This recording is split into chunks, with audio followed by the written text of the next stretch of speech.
Hey lovelies, let me introduce myself. My name is Melanie Day. I am a licensed cosmetologist and trichologist, owner of You've Got Curls and Hair Loss Center located in Lexington, Kentucky. And if you haven't read the description below, I am sharing some tips as to how you can kind of restore your hair. Also, too, just answering the question, does hormonal medication um, does that affect your hair? What is your experience? And if you're on here, and if you're a woman, I'm sure you probably have experienced at some point in your life a side effect of hormone medication, uh, coming like after having a baby, experiencing postpartum alopecia, um, being on certain things, just being a woman in general, noticing the changes with their hair. So I personally wanted to share my experience and then what I've been doing to help myself along this road, and also kind of like give you some tips because I know a lot of us as salon professionals, we see a lot of clients, and especially a lot of women are coming in and asking questions about their hair. They're asking questions about why is my hair thinning in this area. I'm not really sure what's going on. And when we really start to dive deeply into their past and their situation, we're finding out a lot of times, I'm finding out a lot of times that it's been from medications, it's been from hormonal imbalances, it's also been from just past experiences. And a lot of times, it takes the body about probably about 3 months to catch up to what happened 3 months prior. So in my case, I was put on a medication. It's called medroxyprogesterone, which is basically just a pill form with a Depo-Provera shot. And for me, it was prescribed for really heavy periods. And a lot of women, I'm sure, have experienced the same thing. One thing I didn't know was that one of the side effects of this medication is it actually causes your hair to fall out. Now, I started taking this medication the end of 2019, probably like around the holidays, like around Thanksgiving, Christmas. And the original dosage was to take it 10 milligrams, like one pill a day, but you can take up to four a day. I wasn't really noticing any changes with my cycle. My cycle was still very heavy. So I started taking more of the medication. Now, fast forward to probably March, that's when I really started noticing changes in my hair. Now, I had braids in my hair from the end of September up until just the end of the year. When I took my hair down, my hair was luscious, it was full, and I will share pictures with that later so you all can kind of see the progress of my hair. My hair was really full, I had lots of length to it. It was amazing. What you expect after you come out of a protective style, right? Now, I really didn't start noticing the changes with my hair until probably like February, beginning of March. Now, when I would shampoo my hair, I was literally like clumps were coming out. And I'm going to kind of show you an example of this. And this is clean hair, and this was from one hair wash. This is not normal for me. This was from one hair wash. I want to say it was probably like the end of February or something like this. Yeah. See, that's not normal for me. Now, this is probably normal if you're coming out of protective style and you haven't combed your hair because of your hair's in braids for like 3 or 4 months. Oh, that's to be expected. But at this time, I was shampooing my hair weekly. That's a lot of hair to lose. And like I said, this was not my normal. And I knew straight up that something was off, something was wrong. So I listened to my intuition and I took myself off that medication and started to delve a little bit deeper into what I could do to try to mitigate the situation. Now, the other thing I'm going to get into is when women have really heavy periods, obviously there is going to be another side effect of that, and that's going to be anemia. And when you have low ferritin levels, or you have low iron stores, or when you have anemia, that affects so many different parts of your body, because your blood is like the life force. It flows through everywhere. And especially in our scalp has so many blood vessels that go through the scalp that feed the hair, that if it's not getting what it needs, well, guess what? Because your hair is kind of like um, third fiddle to your major organs, it's not going to get everything that it needs, right? So I went in and I had some blood work done, and I found out that I was pretty anemic. So what I started doing is I started taking iron pills, iron supplements, and this is actually a brand that I started using. And now before, I was taking iron supplements that were more kind of like a vegetarian base, but that really wasn't working for me. And if any of you all are kind of like old school, or you know, grew up and had parents or grandparents that would fix like liver and onions on the regular, do know that that works. And the reason why is because organ meat tends to have higher levels of iron. That's where the iron content is higher, is in those meats. So a lot of old school doctors would actually recommend that, like liver and onions, or you could do, you know, different types of eggs and things like that. But for me, I didn't want to go down that route. So I just decided to do the iron supplement that I'm showing here, and this actually has what I needed.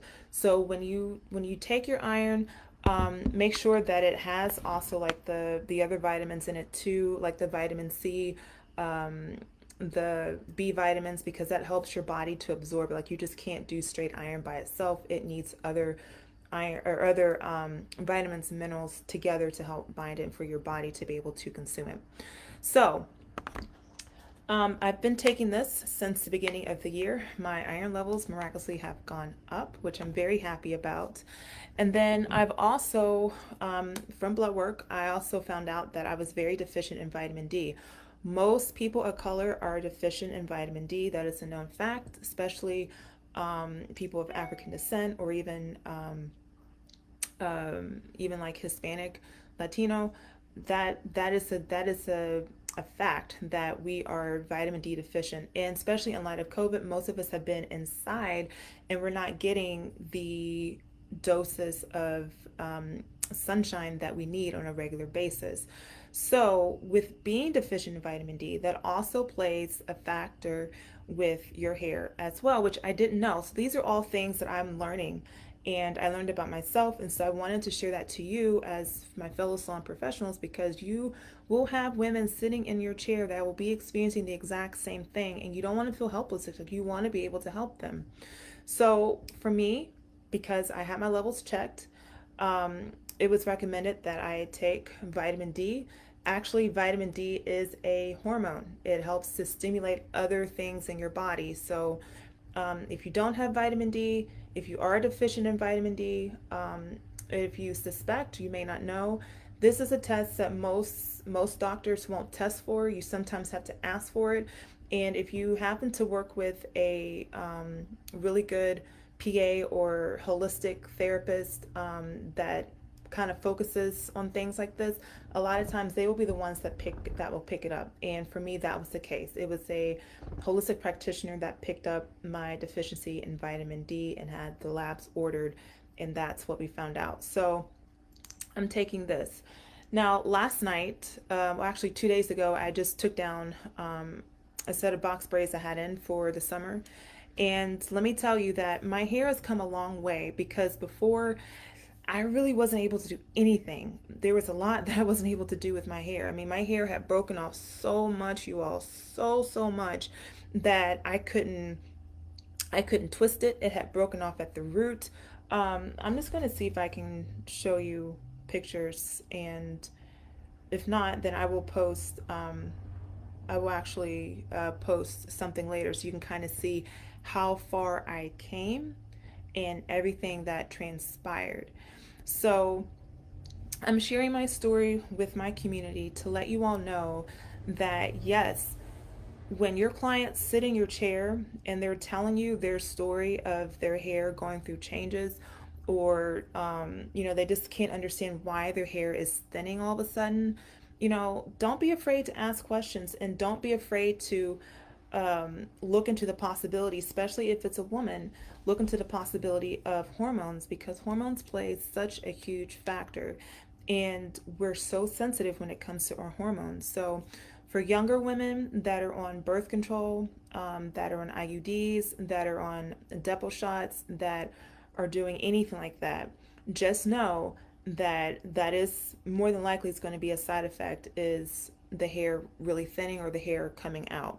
But also realize too that once that situation is over, or maybe the medication has changed, the hair will and the body will naturally bounce back, but it's going to take some time. And that's going to be something to kind of, help your clients understand, is to be patient, that it didn't happen overnight, that it's going to take time for the hair to bounce back. But as long as you give the body what it needs, you have the proper nutrition, you are taking everything that the minerals and vitamins that your body might be deficient in. Give your body what it needs, and in turn it will do what it needs to do. Slow and steady wins the race. You just have to be patient with it, and that is why I wanted to share my story. So if anybody has used Depo-Vera, if anybody is using Depo besides just for birth control, but for